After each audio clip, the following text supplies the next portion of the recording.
Well, the former Nigerian president, Goodluck Jonathan, has advocated that the overhaul of the electoral process to make the electorate the ultimate decision makers in an election, adding that winners should be decided through the ballot box rather than the courts.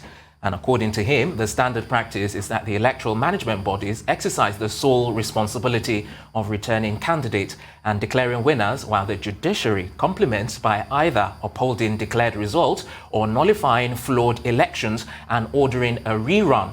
Dr. Jonathan, who was a guest at a youth foundation program in Abuja, hosted by the founder of TOS Foundation, Osasu Igbinedion, also stated that the prevailing tough political environment in the country has not helped the quest for greater participation in politics by women.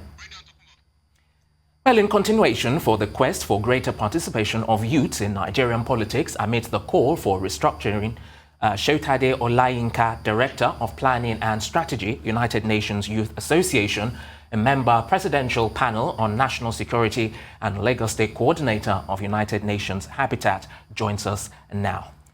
Well, good to have you join us on the program. Thank you very much to have me here. Okay, so let's start, by talking and concentrating more on Nigeria's political structure and the youth alternative in particular. What's your assessment about how that is playing out here in Nigeria? You see, I think the first thing that is important to address is the basis. When you say something is politics, and you see democracy is a government of the people, by the people, for the people. The way it is playing out in Nigeria is that democracy is a skewed game of the elite class, for the people, and by the people. But unfortunately, the real play is that it's a skewed game of the elite class, by the people, for the elites. Now, the choice of the people is completely extricated or eliminated. For example, we have had a lot of presidential candidates, viable candidates for offices that do not believe in APC or do not believe in PDP. We're still at a point where our political system is still not sensitive to allowing independent candidacy. So it is not going to be about the people. You have conscribed the people to just two choices, basically, and they either go this way or that way, even if it's not their choice. So you say political participation again. That's another thing that rings in our political space. Young people should get involved. The way the political structures and the system right now is calibrated do not give room for merit. You can't really find somebody coming from a very noble background or coming from a background without any political pedigree or alliance or maybe loyalty to a political godfather or a big wig within the system, the political system, becoming anything in political parties. The processes of the primaries are skewed and they are all tailored in the interest of the ruling oligarchy, the political elites.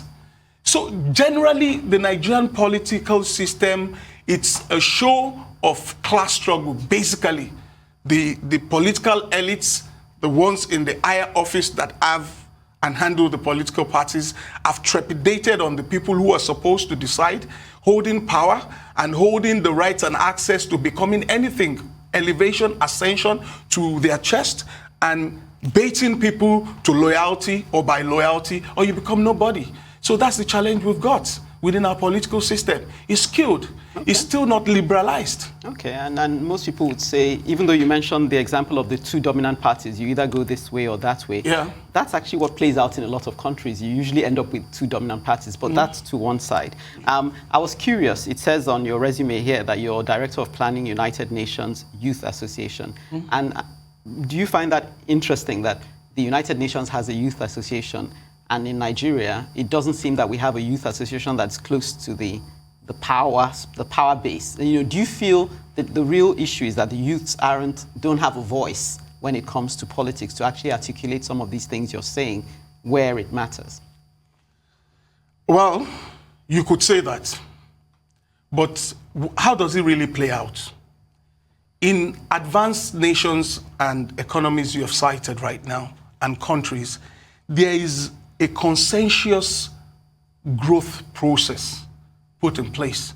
There is a process by the system for the political education and conscious build-up of consciousness of people through the school and the informal schooling sector as their conduits to reach out to young people. So there is political education from primary school to secondary school to university level. At the time they are getting to the society, they are formed politically and ideologically. That is absent in Nigeria. That's why you cannot really compare Nigeria to other nations. And like I told you, you see, the way the political system in Nigeria is built, within every political party you belong to, you do not have a choice. You have to, whether you like their practice or not, whether you like the formula, they engage in distribution of opportunities or wealth or not, you have to be conscribed within a political set inside the party, a caucus, or you become nobody.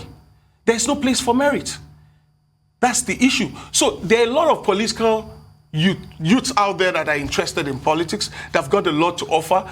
They have got integrity with the public, the people that are supposed to decide who their leaders are. But within the political system, they don't have their ways. That's what we have. Would I be right, in saying that you're really upset about how things are playing out here in Nigeria? And when I say upset, I mean perhaps emotional about, how things are. So let me ask you, are you there, if I were to ask you, to list out the things that you're not happy with, what and what would you say, in terms of what's going on at the moment? Well, that's your question is a very big one. But let me try to reduce it to the confines of youth participation, for example. Now, a young man gets into a political party with the hope that I want to contribute to nation building. I want to lend my voice to the development of this party with a great hope that, okay, maybe this political party is going to create a mechanism or a process to hear my views. Now, this is what we have. Within the political party, to start with, how many young people are in political offices within the political parties?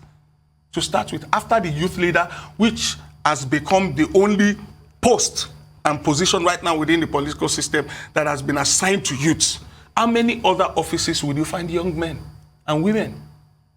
That's the first failure. So within the party, they don't even have the opportunity of numbers, because we're talking democracy now. They don't have the opportunities of numbers to contribute their views, to shape the policy focus of the party, because that's where you start from before you go into the larger society. So, and there is no independent candidacy somewhere for that kind of youth to say, you know what, thank you, this political party. I think as an individual, I have sufficient integrity, I have sufficient social network to gather and mobilize votes and voters to make me a legislator at the state level, a legislator at the national level, so that I can have opportunity of entry into the leadership echelon of Nigeria, either at the legislative or at the executive, in the larger society to contribute my quota. So it's a dead end. That's the issue. It's a dead end. The parties do not have such mechanisms to engage. How many times have you heard about APC youth doing something apart from APC party? There is a youth movement in APC. There is a youth movement in PDP. How many times have you heard that the youth movement in PDP are doing this and not PDP as a party? So it's not just our culture, it's not our thing. It's one of the areas I feel that we need to recalibrate our thinking. Okay. Let me also challenge you then with that, because some people have said, as regards women, when women say there is no space being created for women to function, they say they should take it, that it's not going to be given to them on a silver platter. And I see your resume again. You're a member of the Presidential Panel on National Security, and you're functioning in Lagos State as a coordinator of the United Nations Habitat. So in spite of what you're saying, you've pushed in. So, again, is there a message there for other youths like yourself? But that's to one side. The other side is, what is the youth alternative that you're proposing? Or should we be looking at a youth alternative, or rather a more merit-based alternative that encompasses, because there are other people who aren't being represented here apart from the youths? Well, let me speak for the angle of the women that you asked. When women agitate that they need some space, they have been ostracized from the political formulas, and they need more space. You see that international governments and organizations, institutions, have foreseen the need for it. So there had been a lot of conferences internationally. We have the Beijing conferences, a lot of international conferences addressing that process. Now, the expectation of every member state in those international conferences is to just adopt the idea of creating the process so discussed there, maybe 30% affirmation action for women, and situate it within their political system. That's what I'm saying. The political system here is not sensitive to that. No matter how good the idea is, it's about where you have the opportunity, the area, your activation area is not sensitive to it. So in that case, let me ask you, what do you then think is the way forward? She talked about, do we feel that we should start looking at a youth alternative? Now, what is it? Yes, and my answer is yes. My answer is yes, and let me cast your mind back to pre-independence period. If you do a math of the ages of our founding fathers at pre-independence, then you will have the calculations or ranges between the 20s and their 30s. Hardly would you find, maybe 10-15% of them are in their 40s. So by the reality we have right now in Nigeria, because to start with, we don't even know what the youth's age bar is in Nigeria yet. Till now, the youth policy is here and there about the subject. So it's only very few people you have in their 40s. And what did they do? They did mobilization of the people. They went into communities. You had those of them that were juggernauts and were taking care of the West. The Awolowos of this world.